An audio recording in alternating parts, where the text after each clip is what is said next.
Lucknow super giants తో match లో Kolkata knight riders batter Angkrish Raghuvanshi out అయిన తీరు తీవ్ర వివాదాస్పదంగా మారింది. ఈ మ్యాచ్ లో అబ్స్టంకింగ్ ది ఫీల్డ్ రూల్ కింద అంగక్రిష్ రఘువంశీ పెవిలియన్ చేరాడు. అయితే ఈ నిర్ణయంపై Kolkata knight riders head coach Abhishek Nair తో పాటు ఓనర్ వెంకీ మైసూర్ తీవ్ర అసంతృప్తి వ్యక్తం చేశారు. ప్రస్తుతం ఈ నిర్ణయంపై సోషల్ మీడియా వేదికగా తీవ్ర చర్చ జరుగుతోంది. ఈ వికెట్ కు సంబంధించిన వీడియో కూడా నెట్టింట వైరల్ అవుతోంది. కేకేఆర్ బ్యాటింగ్ సందర్భంగా ప్రిన్స్ యాదవ్ వేసిన ఆఖరి ఓవర్లో ఈ ఘటన చోటు చేసుకుంది.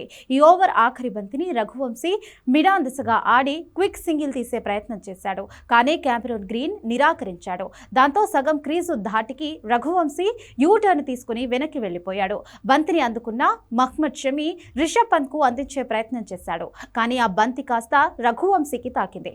అప్పటికే అతను క్రీజ్ కు చేరుకోకపోవడంతో అబ్స్ట్రకింగ్ ఫీల్డ్ రూల్ అవుట్ కోసం పంత్, షమి అపీల్ చేశారు.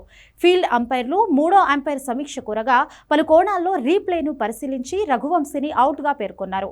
ఉద్దేశపూర్వకంగా రఘువంశీ బంతికి అడ్డుపడకపోయినా అబ్స్ట్రక్టింగ్ ఫీల్డ్ రూల్ కింద ఎలా అవుట్ ఇస్తారని KKR head coach Abhishek Nayar fourth అంపైర్తో వాగ్వాదానికి దిగాడు. అయితే రఘువంశీ బంతి గమనాన్ని చూసే డైరెక్షన్ మార్చుకుని పరిగెత్తాడని భావించిన థర్డ్ అంపైర్ అవుట్ ఇచ్చాడు. ఈ నిర్ణయంపై భిన్నాభిప్రాయాలు వ్యక్తమవుతున్నాయి. కొందరు అవుట్ అంటే మరికొందరు కాదంటున్నారు. ఒక బ్యాటర్ ఉద్దేశపూర్వకంగా తన మాటలతో లేదా చేతులతో ఫీల్డింగ్ జట్టును అడ్డుకున్నా లేదా వారి ఏకాగ్రతను దెబ్బతీసినా అవుట్గా పరిగణిస్తారు. వికెట్లకు బంతి తగలకుండా అడ్డుకోవడానికి తమ రన్నింగ్ మార్క్ను ఎంచుకోవడం, రన్అట్ లేదా క్యాచ్ను అడ్డుకోవడం, బ్యాట్ లేదా శరీరాన్ని అడ్డుపెట్టడం, ఫీల్డర్ అనుమతి లేకుండా బంతిని చేత్తో పట్టుకుని వారికి అందించడం వంటి ఘటనలను అబ్స్ట్రకింగ్ ద ఫీల్డ్ రూల్గా పరిగణించి అవుట్ ఇస్తారు.